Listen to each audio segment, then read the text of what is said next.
right, I'd like to now invite Kevin Sheen, past president, to come to the podium and introduce our guest speaker more fully. Thank you, President Catherine and Rotarians and guests.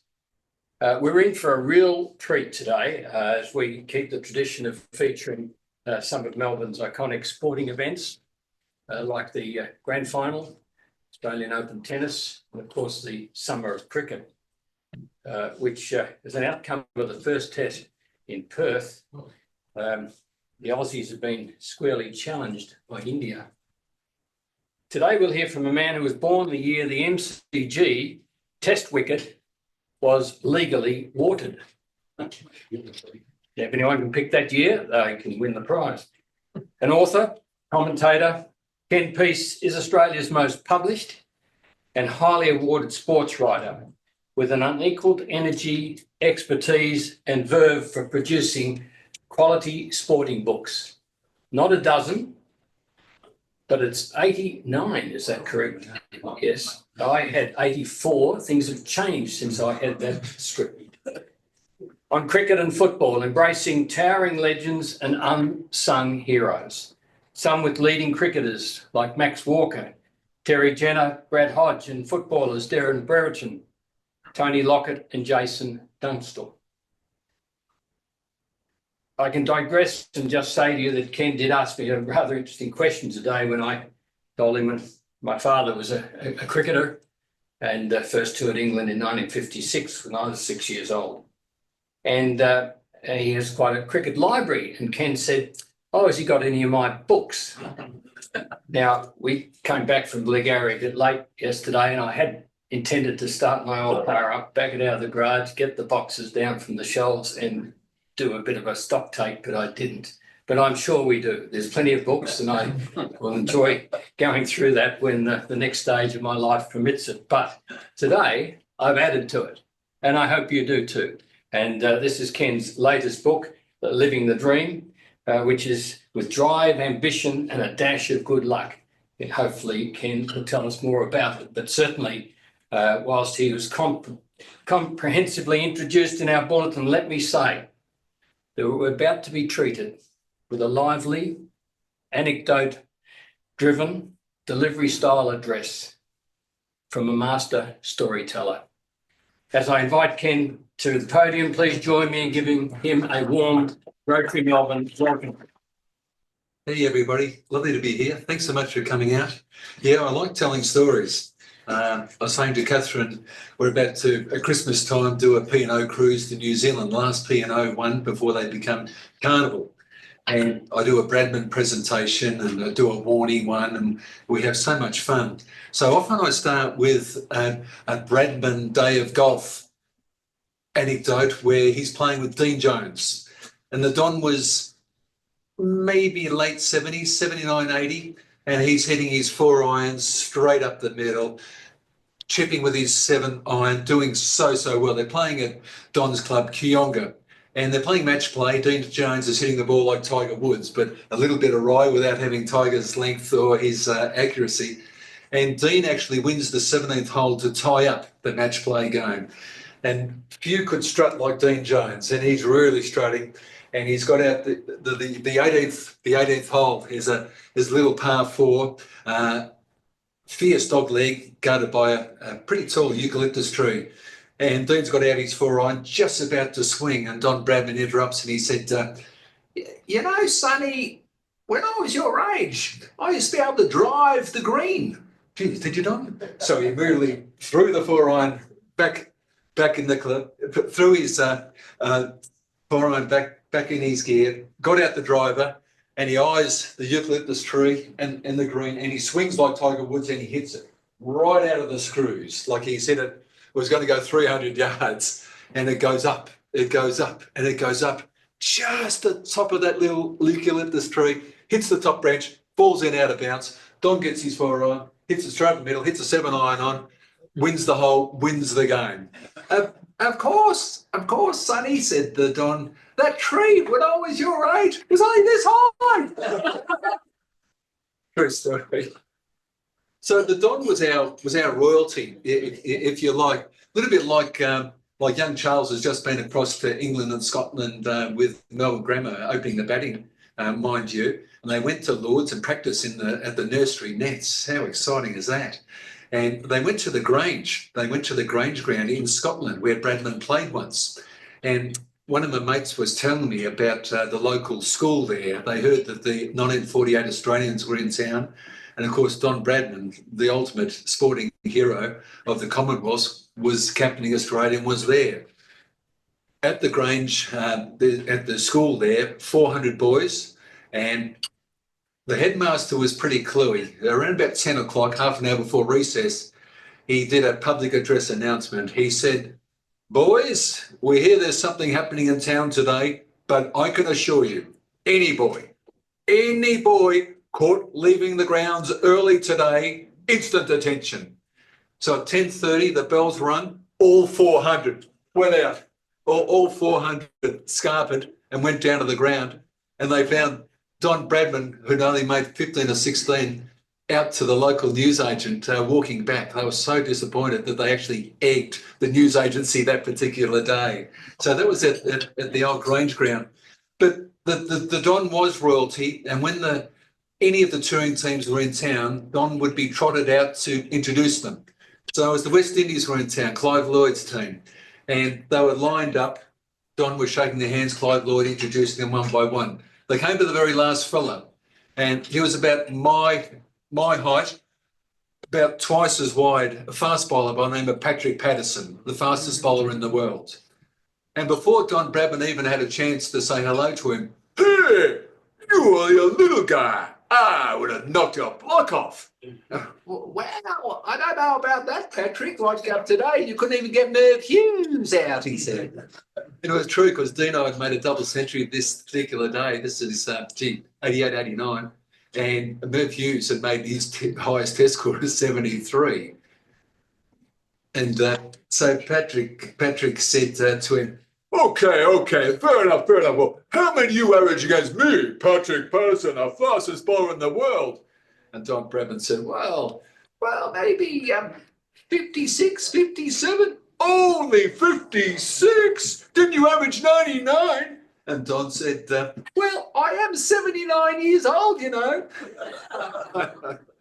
So I like telling stories, and as Kevin very kindly said, Living the Dream is my latest book. It's my autobiography, my memoir. I was working just straight out of high school and had the opportunity to join the Age. And back then, the Age, this is about 1973, it was the high-flying era of the Age, superstars everywhere, and had a chance to get a cadetship, an internship. And Dad picked me up. I was working out at Kensington at the rail yards, lifting big boxes of fruit, putting them into these trucks. And Dad picked me up at lunchtime for the last interview with Mr. Graham Perkin, maybe the greatest Australian journalist that's ever been. He was editor-in-chief of The Age, and I was through the last interview.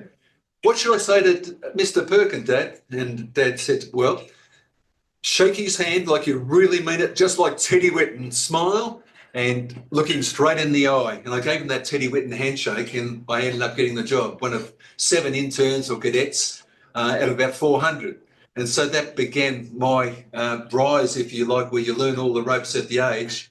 But it was funny, Susan and I already had a kid. We were about to buy a house, and I said to the chief of staff, at that stage I was earning $120 a week, about to buy a house, and I was hoping, I'd been working hard on police rounds at the time, to get a little bit more to help us with the mortgage for a start.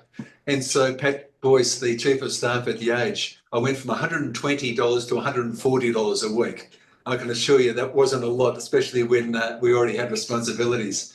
But that same week there was a phone call, and you'll remember the old Sporting Globe newspaper, the Saturday Night Institution, the pink paper. I became their chief footy and cricket writer aged 22 or 23. And it was just amazing. And the very first day, there was an old fellow called Laurie Nash. He was like the Wayne Carey of the 1930s. And Greg Hobbs said to me, "You'll like Laurie. He played Test cricket for Australia, and he was a pretty good footballer, as he'll probably tell you." I asked Laurie Nash one question, and 2 hours later, he was still talking about himself. He was amazing. He played in the Foreign Legion South Melbourne Premiership back in those days in 1933. Test cricket. He was a star, and I said to him, Laurie, I've got to get back to the office. Greg passes on his best. And who was the greatest player you've ever seen? Son, he said, I look in the mirror every morning when I show up. Got you, young Ken. So along the way, I've been so fortunate. You meet so many terrific people and on and off the field, the champions tend to be champions on and off the field. Like Jack Nicklaus, by this stage, we had 5 kids. Jack Nicklaus was in town and he said, you got family, Ken? Sure have, Mr. I would have called him Jack, I think.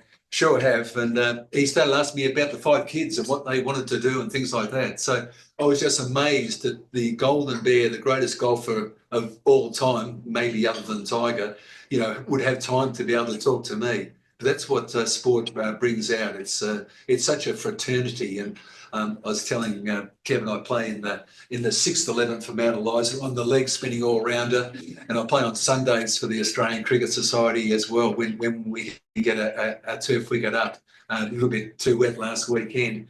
But some of the stories in the book, footy and cricket. Always I'd go down to, when I was down in Geelong, I don't know if there's any Geelong fans here, but I'd always go down and see Bobby Davis in Newtown, and then Ian Redpath as well. And he was running an antiques business. And he was so like a champion cricketer, champion bloke. But he was just as happy whittling away, shining up the antique furniture out the back of his shop than talking about himself and all the anecdotes and all the amazing players and places that he had seen. But Bobby was amazing because Margaret, his wife, would always say, ask him about the recruiting, Ken. Bobby loved the recruiting. And it's true too, in 1958, he was the All-Australian captain, that goes back a bit, ahead of Barassi, Neil Roberts and Teddy Whitten, some of the superstars, Bobby Skilton, so many great players of the time. Bobby was All-Australian captain ahead of all those. On Sundays, he became coach, and on Sundays, in those days, the footy clubs only had literally a secretary, and they had the coach, and they'd go out recruiting. They had 2 Form 4s, and it was the Bush Telegraph. If they got a phone call from someone up in Horsham, Bobby would go up and see them in those big Ford LTDs that Geelong used to have with the big Ford factory. And so they're going up to Tooleybuck to see a boy called John Sharrock, who was to run 3rd or 4th in the Brownlow in his first year. And of course, a member of the 63 premiership side that they won. They stopped off at Horsham just for a bite to eat and a cup of tea. And Bob's having a kick with the local hero, the local young star, a little bit about Charles's height. He didn't quite like what he was seeing, wasn't quite sure. But out the back of his vision there was another kid, about 17, quite a big fat kid who was kicking these huge torpedoes. And Bobby said to him, who's that kid out the back? Wade, Doug Wade, his name is, pretty lazy. We don't think he'll amount to much. So by the time Bob could talk underwater with a mouthful of bubbles and marbles, and by the time that 17-year-old Doug Wade had walked around to number 27 McPherson Street, just at the back of the footy ground, bouncing his ball, Bob was already onto his second party pie. And Mrs. Wade said to him, Bobby, would you like to have another cup of tea? Don't mind if I do, he said, don't mind. And Bob started selling Geelong to him. And Doug said, I'm so flattered, Mr. Davis, he would have called him, only 17. I'm so flattered, but Jim Cardwell's coming up at the weekend from Melbourne. You'll know Jim Cardwell. He's going to sign me at the weekend. Oh, right, Doug, so you actually haven't signed a Form 4 yet? No, I haven't actually, but it's going to happen at the weekend. Oh, yeah. Well, you know that Melbourne, they've played in 5 of the last 6 grand finals. And if you did go to Melbourne, you might get a game on the reserves bench around about round 18. You know, if you come to Geelong, you're playing full forward in the first game of the year at the cricket ground next year. He could really talk. And so Mr. Wade, Ethel Wade, was coming down to Adelaide on a conference from Horsham, went via Geelong, and Bobby signed up young Doug on the spot, gave him a blazer as a signing on fee. And of course, more than 1,000 goals later, Doug Wade is one of the golden greats. I think he was only maybe the first, probably the second guy after Coventry of Collingwood to be able to kick 1,000 goals. premierships at Geelong. Could have almost won in 67, except Freddie Swift took that mark about 4 rows back for the Richmond fans behind the punt road goals. And of course, Doug went to North Melbourne in 75, and along with Barry Davis and a couple of Johnny Rantel, and played on a flag there. Really funny.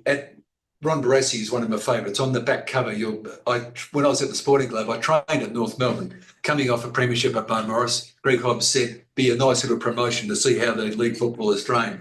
And Ron grabbed my considerable midriff and he said, where's your six-pack, young Ken? I said, it's back at the pub cooling down, Ron. So we're mates for so many years.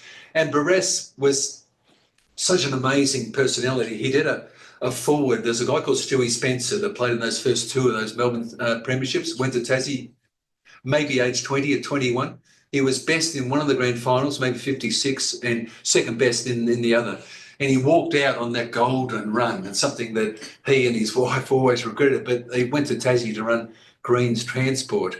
But Barres was such an amazing figure, and talk about a mentor. You go and have a cup of coffee with him. He'd come down from his place at the Esplanade there, Fitzroy Street, and he'd signed some books for me. And one of the boys, Peter Dakin, he's involved with Powerhouse, and I got Ron to do a forward for the Powerhouse history. Unfortunately, the author, one of my mates, he needs a good sub-editor. So at the moment, this was 10 years ago, Ron did the forward, but the book still hasn't come out. But it will in time, Peter, I've got no doubt about that. But when you mix with those sorts of guys, like I've been lucky in the media to be able to have some amazing mentors. Ernie Sigley was one. You remember Ernie Sigley, one of the great media performers. And I was listening to, it was on 3AW, might have been the afternoon show, and he interviewed the head man of Creedence Clearwater, John Fogerty, guitar player, singer, one of the rock and roll icons. And this interview was so good that 3AW didn't even chop in halfway through with an ad, because Ernie was just in his element. He was bouncing off what John Fogerty had to say, and it just flowed. It was the best interview I've just about heard on radio. And a few months later, we were at Docklands, and Ernie had his daughter there with him, and I came up and congratulated him, and I said, that interview you did with Fogerty a few months back just blew me away. It was so good. And there was this big grin on his face. And he said, Ken, it was easy to do it because I love it so much. I just knew all his background. I would have been able to do the same with Elvis if I ever got the opportunity. And it was such a cue, because saying to Charles with the media stuff, if he really loves that, he's going to be a huge success at it. Because whatever you do in life, if you love what you're doing. But Ernie, he was into music and rock and roll. And it was Dennis Lilly was in town doing the 4th of his 6 autobiographies. And I'd always get an interview. I was working with Fox's Inside Cricket and doing the Radio for RSN, the old 3UZ as well. And so we did a double-barreled interview. And it was just so amazing with Lilly. I did, the minder said, you've only got 5 minutes. Our interview went 10 because I was bouncing off Lilly, bouncing off him, the answers. And Lilly came out and he shook my hand really warmly, like I was a favourite son or a favourite brother. And he said, I just really love that, Ken. Thank you so much. So that was interviewing Lilly the Ernie Sigley way of being able to listen, not just have your 6 questions written out, but actually just bounce. The biggest lesson, though, was from a fellow called Bill Collins, not the film man, but the racing man, Bill Collins. Sunny Side Up, Penthouse Club. You remember him, the consummate media performer. He was in radio in the late 50s, TV from the 60s. He was just so amazing. And this was 86, and it was the famous race, the match race of the century, Bone Crusher and Our Waverley Star. And Bill called it. And right on the line, he said, and Bone Crusher races into equine immortality. It was such a great line off the top of his head. He said he didn't rehearse it because it was such a great race. And instead of World of Sport, the 11 o'clock Sunday institution, I don't have to sell it to you guys, but every Sunday at 11 o'clock, everybody would tune in. and watch Ron Casey or Sandy Roberts if they're presenting. This time, because the race was such a success, the greatest match race of all, they started on Bill Collins, and I'm just standing over here off camera, and they're giving Bill the countdown: 10, 9, 8, and Bill's still puffing away on a cigarette. When it got down to 3, just flicks it over his shoulder, and he gave the best intro, talking about the greatest match race, the greatest horse race he'd ever seen in 35 years of race calling. And would you believe, everybody, we just happened to have Gary Stewart, the Bone Crushers jockey, right here. Gary, what a moment. And again, like Ernie Sigley's interview, it just flowed. And it was the best 6 or 7 minute start World of Sport we've ever had. I looked down later to have a look at Bill's notes. Not even one note. Not one note. And I thought to myself, wow, to be able to have all that up here and to be able to deliver it the way he did. But he was the consummate media performer. So it was just a hint for me that whatever I was wanting to do, cricket, love cricket, footy, love footy, just know everything you can about it. Go and talk to everybody you can, because you can make a success of yourself. So I put a lot of the anecdotes along the way, like they weren't all triumphs by any means. I was working at The Age and doing the district cricket, they call it the Premier League now, district cricket averages for Christmas week. And unfortunately, my sports editor had been to the pub. This is a Thursday night. Maybe he had an extra red that he shouldn't have had. And they called me Tolstoy because my stories used to be super long. And so literally, I've done the district cricket top 10 leading batsmen, top 10 leading bowlers, did an introduction, it was probably too long. Lots of copy paper, typing, as I was saying to Charles, heap of copy paper. And Dave, the sports editor, said, "What's this crap, Tolstoy?" And he threw everything up in the air, and all these pink bits of copy paper went all over the shop. Mike Sheehan was working with me, the greatest footballer journalist that's ever been. They knew, like, I was so crestfallen, you know, like I'd worked 3 days on these bloody averages.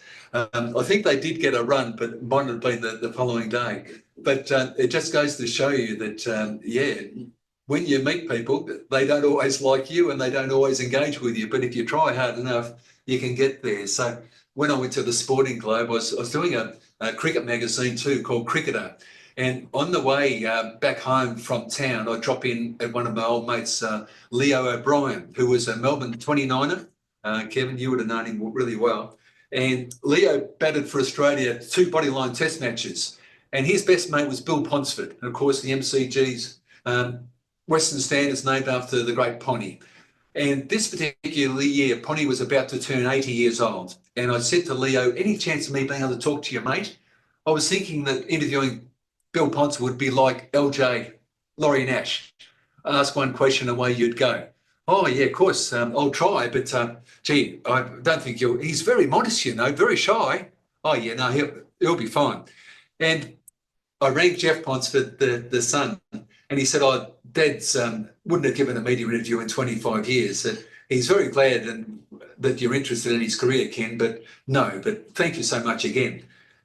About a week later, Susan answered the phone, and it was Jeff Ponsford on the phone on a Friday night. And he said, Dad, we'll see you. Can you come home on Monday night down to Glen Waverley? So I read up all I could about the great Bill Ponsford, how he is the only man, even Bradman didn't make 2 lots of 400 in a game. And I wrote out 5 or 6 questions, typed them up, and I went through these questions. Mr. Ponsford was 79 turning 80, had a polo neck jumper on. We took a picture of him in his stance with Big Bertha, his famous bat. And so everything was going swimmingly until I asked the first question, and Bill said, yes. So I went to the second question, no. And the first 6 questions, I only had 6 questions, and they were yeses or nos. And I was looking around. I was gone. I was 21 years old. I was gone. I didn't have anything else to ask Mr. Ponsford.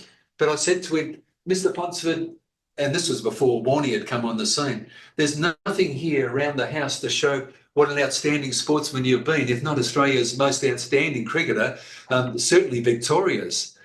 What's happened to all your memorabilia? You know, your stumps, your blazers. And he paused. He's, oh, stumps. Tomato steaks, he said, young Ken, tomato steaks. And the Blazers, they've been keeping the puppies warm for years. And I burst out laughing. This priceless memorabilia just being stashed away in the backyard. And I laughed, and it broke, and he did, and so did Jeff, and it broke the ice. And 2 hours later, here we are, chattering like two old married magpies. It was just so lovely. The MCC, to their credit, the Cricket Club, 20 years later, they rebuilt the Western Stand and they renamed it after Bill. Sometimes, whoever's the groovy person at the time, you might make a change, but they named it again. And they had a big unveiling. Barras was there, Billy Ponsford Jr., Jeff Ponsford, some really important people. And young Billy Ponsford, he barreled up to me. He said, Ken, we still remember that lovely interview you did with Dad 20 years ago. You weren't going to get that interview, were you? I said, I've got no idea how it happened, because he must have changed his mind, did he? He said, it was Leo O'Brien. He rang Dad every night for about 8 days running until Dad said yes, he would come and see, like a young kid could come and see him.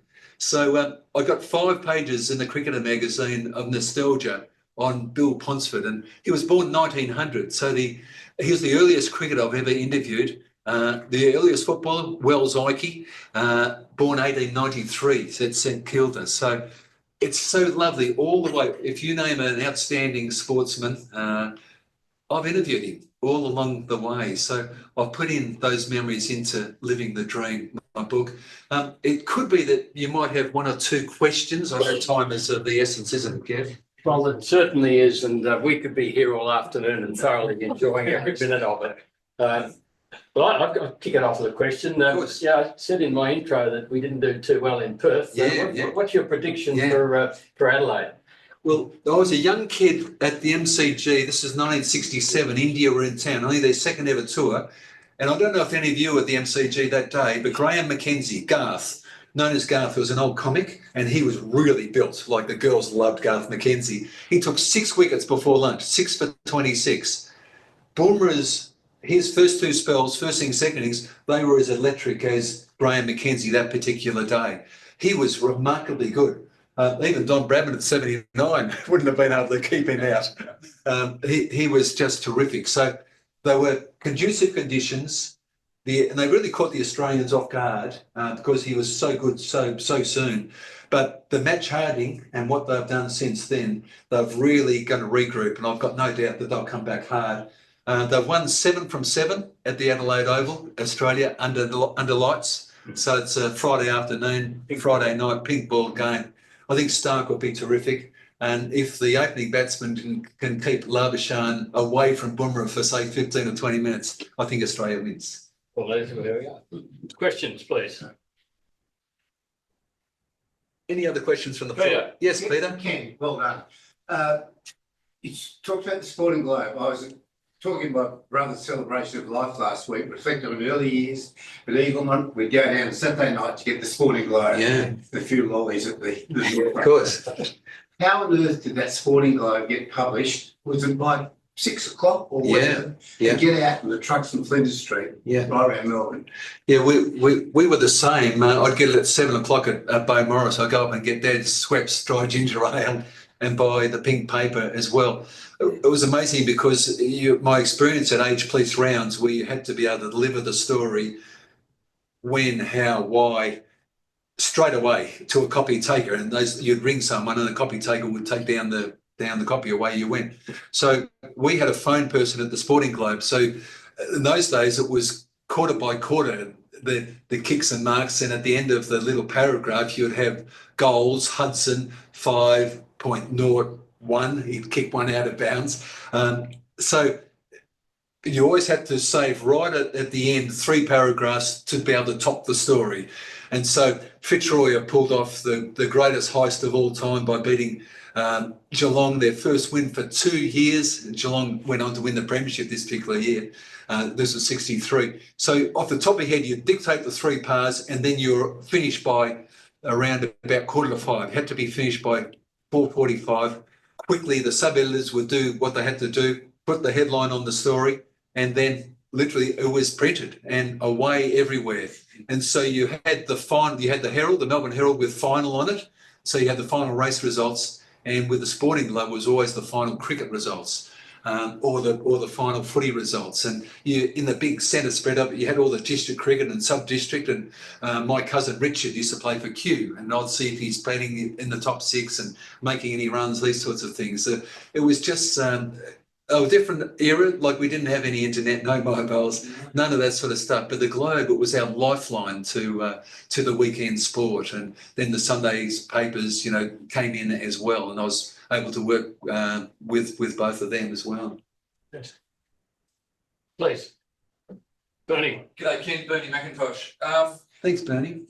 89 books is a sensational effort. Thank you. But just wondering who your favourite cricket authors might be, local or international, maybe a couple of your favourite cricket books, perhaps? Yeah. Well, Jack Fingleton, he did a chapter on Ponny that I read before the Ponny interviewed the champion who was colourblind, and Ponny was. And so Fingleton at his best, he was remarkable. There's two books, Brightly Fades the Dawn and Masters of Cricket. Those two books are amongst the very best cricket books of all time. So they were real superstars, those guys. And at the Centenary Test, all these guys, it was the greatest cricket party of all time. And so I brought along all these books and got them signed, and I still got them to today, including Jack Fingleton's. But just before the Centenary Test, one of our age stringers who had covered district cricket, Ray Heal, his dad was George Heal, who umpired the Bodyline Test matches. George, he was losing his sight, and he wanted the books to go to somebody, all these cricket books, all these Cardis's, signed by Neville Cardis books, and these are remarkable. And I had two big cases, and I gave them some money for them. And one of the cases had 4 Percy Fender books, an old cricketer from the 1920s, that are rare as. And Percy Fender came to the Centenary Test with his grandson, who was aged 13 or 14, to be his eyes. And Percy was sitting in the delegates' room, and he'd hear the sound of bat on ball. He said, "That's a good shot." And young Jonathan would say, "Oh, that's gone forward a point. They're going to run 3. Yes, it sounds like it." So he knew just from the sound. And Mr. Fender, while he was legally blind, he'd worked out how to sign its tiny little signature, Percy Fender. So he signed each of these 4 books for me. So they're still the most valued books, given the history of mine. So, yeah, there's been some great writers over the time. Ray Robinson was superb. There's a young guy coming through right now called Peter Layla, who was at the Australian. He's a fantastic writer. So he's one I'd recommend you Google and have a read of some of his pieces, because he's really, really good. Yeah. Well, Ken, I think we're just about at the time where someone's going to give me the chop. Yeah. But before we do, an ideal Christmas gift for anyone plus put it in your own Santa stocking, and it'll be a great read. I mean, 60 years of cricket and football. There's going to be a lot more stories in there. Ken, it's been an absolute delight, and we thank you very much for firstly being available, and secondly for thoroughly entertaining us with storytelling and memories of old. And it's our customary obligation to give you something that you probably don't get when you are in these occasions. These are a pair of socks. and these are our Rotary socks, and they're made in Preston. They're 200% Australian made, as a token of our appreciation. Please join me and thank Ken. Thanks to past presidents Bob Glenderman and Adrian Nelson for their reflection. And I really do want to accolade Charles. Thank you, Charles. That is a terrific video, a terrific expose on Rotary Melbourne, and I'm sure we can get the copyright. We're going to make great use of it. You've got a talent, and we wish you well in year 12, which starts soon. In the meantime, have a nice summer. We also want to thank the setup team and anyone who can stay back for a few minutes to help pack up. That'd be appreciated. Next week, as a reminder, President Catherine's advice earlier, next week will be the final luncheon of the year, and it'll feature the festive theme, obviously, at number 35 next door. I hope you'll join us, would you?